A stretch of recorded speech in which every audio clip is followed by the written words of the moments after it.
현재 중국이 대만을 강제로 적화 통일하기 위해서 올가을 대만을 침공하겠다고 발표하며 강하게 압박하고 있는데요. 반면 미국이 중국을 견제하기 위해 만든 국가들의 연합체인 쿼드에 한국이 참가할 것이라는 소식이 있음에도 불구하고 중국은 그저 한국의 눈치만 보고 반응만 살필 뿐 아무 말도 못하고 있습니다. 즉 마음만 먹으면 가볍게 밀어버릴 수 있는 대만과는 달리 동아시아 초신성으로 떠오르는 최강 한국은 함부로 대하지 못하고 있는 상황인 것이죠. 그래서 오늘은 한국이 얼마나 강하길래 중국이 건들지 못하는지 대만과의 비교를 통해 알아보겠습니다. 중국이 동아시아의 패권을 차지하고 미국과 맞서기 위해서는 한국과 대만을 반드시 확보해야만 합니다. 그래서 시진핑은 가장 가까운 대만부터 손대기 시작하고 있는데요. 지금 대만은 국가 총 GDP 순위로 보면 20위 안에도 못 들다 보니 중국 입장에선 상대적으로 다루기 쉬운 국가일 것입니다. 반면 대한민국은 세계 10대 경제 대국이자 세계 5 6위권의 강국으로 떠올라 진핑이 입장에선 상당히 껄끄러워졌는데요. 중국은 자신들의 안보에 가장 위협적인 주변국으로 군대를 보유하지 못하고 자위대에 머무는 일본이 아닌 강한 경제력과 최강 군사력을 내세운 동아시아 호랑이 한국을 지목하고 있습니다. 하지만 중국의 생각과 달리 대만은 의외로 한국을 라이벌로 인식하고 있는데요. 대만 현지 언론들은 한국의 부정적인 모습만을 강조해 자신들의 우월함을 자랑하고 있습니다. 하지만 양국의 국력과 위상은 이미 압도적으로 격차가 벌어졌으며 대만은 아무리 높게 평가해도 한국의 하위 호환에 불과하죠. 우선 한국은 2010년대 이후 선진국 중 유일하게 2% 이상의 경제 성장률을 기록하며 세계 9위의 GDP를 보유하고 있습니다.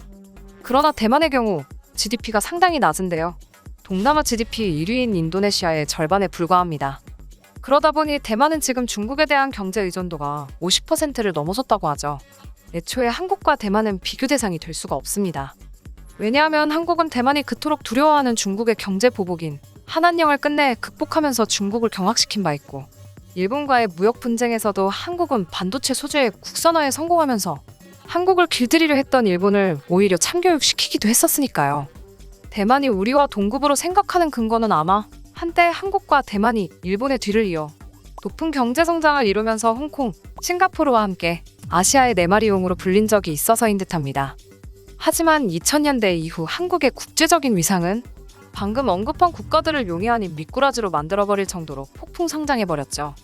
당장 최상위 지역 강국들의 모임인 믹타의 창설국이자 수장으로 군림하고 있고, 작년엔 미국과 영국, 유럽 등 초강대국들의 모임인 G7에서 가입을 제안할 정도니 대만에선 한국에 대한 부러움과 질투심을 감추지 못하고 있습니다. 무엇보다 한국은 중국과 일본, 러시아 등 괴물 집합소인 동북아에서 군사력으로도 밀리지 않는데요. 한국이 주변국과 싸워서 100% 이긴다고는 장담할 수 없지만 그래도 녀석들의 대도시 몇 개 정도는 개박살 내 큰 타격을 줄 수 있어서 주변국들이 함부로 건드리지 못합니다. 지금도 한국 육군은 아시아 최강이라는 타이틀을 두고 중국과 다툴 정도의 막강한 전력을 보유한 반면, 대만의 육군은 2019년에서야 미국의 승인하의 3세대 전차를 처음 보유할 만큼 전력이 매우 초라하다고 볼 수 있습니다. 한국 육군은 세계 최강급 전차로 칭송받는 K2 흑표를 필두로 3.5세대 전차를 1,500대 이상 보유했지만, 대만 육군은 미국에서 들여온 M1A2 120대를 제외하면 2세대 이하급 전차들밖에 없기 때문에 한국과 격차가 크게 벌어져 있습니다. 또한 포병 전력에서도 마찬가지인데요. 한국 육군은 이미 7개국에 수출된 최강 자주포인 K9과 500km 안팎을 불바다로 만들 수 있는 국산 다연장 로켓인 천무를 수천문 운용하고 있지만, 대만은 미국에서 도입한 M109A2 자주포 수백 문과 구형견 인포가 전부이기 때문에 비교하는 것 자체가 한국의 신뢰죠.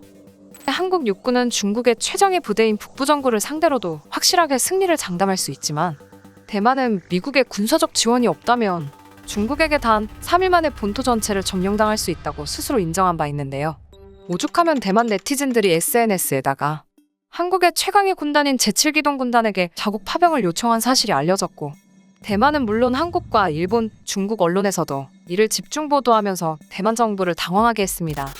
이어 1980년대에 대만 해군은 16척의 호위함을 도입하는 사업에서 가격이 저렴하다는 이유로 한국의 울산급 호위함을 선정했었는데요.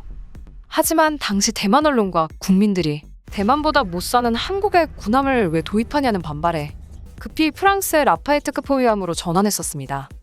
하지만 알고 봤더니 대만은 프랑스 방산업체에 뇌물로 라파에트급을 도입했던 것이었고 현재 군함 건조 능력을 상실한 걸 넘어 조선업 자체가 완전히 망했는데요. 당시 울산급 호위함을 팔지 못했던 현대중공업은 대만의 일방적인 취소에 큰 손해를 봤었습니다만 이에 굴하지 않고 끝없이 성장해 지금은 세계 최대의 조선사가 됐습니다.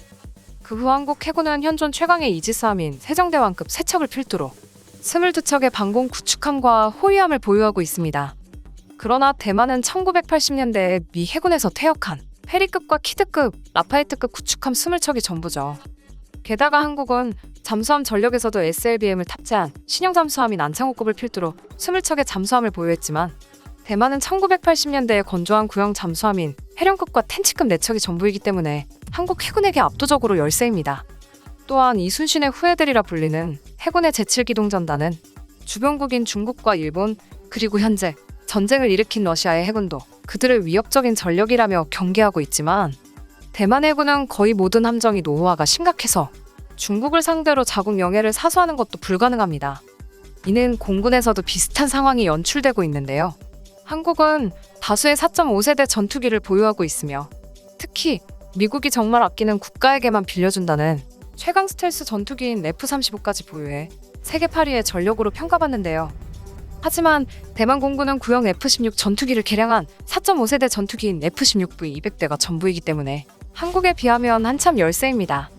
여기서 재밌는 사실은 최근 한국이 KF-X 신형 전투기 개발을 하면서 자국의 기술력을 세상에 공개했을 때 대만은 만일 자신들이었다면 개발비가 훨씬 적게 들었을 거라고 비하했지만 정작 대만은 수많은 예산과 시간을 투자하고도 T-50 고등훈련기의 개량형인 FA-50에게 마저 우위를 장담할 수 없는 FCK-1 진거를 개발하는 것이 한계였습니다.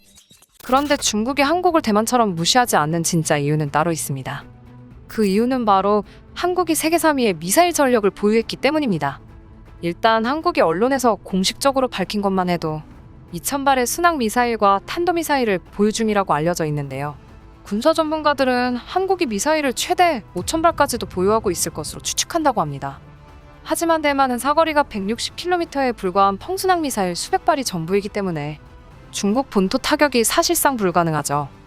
한국은 유사시 수도인 베이징을 포함해 중국 경제의 핵심인 동북 지방을 타격해서 미사일로 전부 초토화시킬 수 있습니다. 한국은 이것도 만족하지 못하고 최신 미사일인 현무포를 개발했는데요. 놀랍게도 현무포의 파괴력이 전술핵과 대등하다는 사실이 알려지면서 중국에서도 탄식을 감추지 못하고 있죠. 한국한테 큰소리치지 못하는 이유가 여기에 있었던 것입니다. 이미 한국은 강대국의 반열에 합류할 정도로 성장했으며 진정한 자주국방을 목표로 발전하고 있습니다. 오늘 마지막 저의 생각은 한국이 대만보다 빠르게 치고 올라온 것도 좋으나 서로 우호관계인 만큼 같이 협력해 이제는 함께 성장해 나가는 것이 더 좋겠다는 생각입니다. 이상 비바튜브였습니다. 감사합니다. 구독, 좋아요는 잊지 말아주세요.